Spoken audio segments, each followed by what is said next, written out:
Una exigente propuesta presentaron los vendedores ambulantes que hacen parte del Plan Maestro de Espacio Público de Bucaramanga.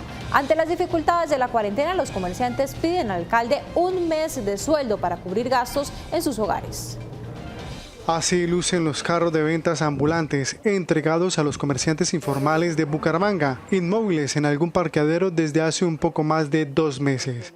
Esta situación ha generado una preocupación muy grande entre los vendedores de calle, pues no producen el sustento necesario de sus familias en esta cuarentena. Como pueden ver, están llegando los recibos de la luz, me está llegando la sola agua por 500.000 pesos.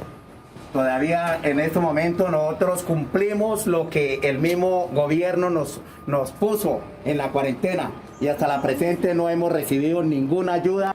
Ante las dificultades del toque de queda, líderes de los vendedores ambulantes le exigieron al alcalde de Bucaramanga que se haga cargo de los gastos que enfrentan sus hogares, asignándoles un salario por cada mes de inactividad.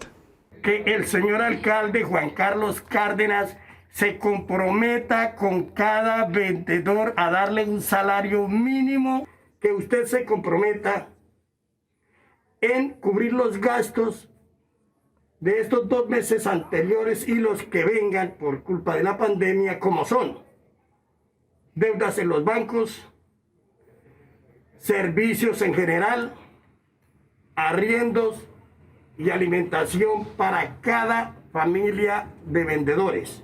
Algunos líderes del gremio ambulante proponen a la alcaldía de Bucaramanga que se les permita salir a vender en las calles, cumpliendo varios protocolos de bioseguridad. 1. Mascarillas, tapabocas, guantes, gel antibacterial y unos espacios asignados por usted, señor alcalde. Voceros del gremio aseguran que presentarán ante el alcalde un documento formal para hacer las exigencias de las ayudas que requieren para enfrentar las consecuencias de la cuarentena.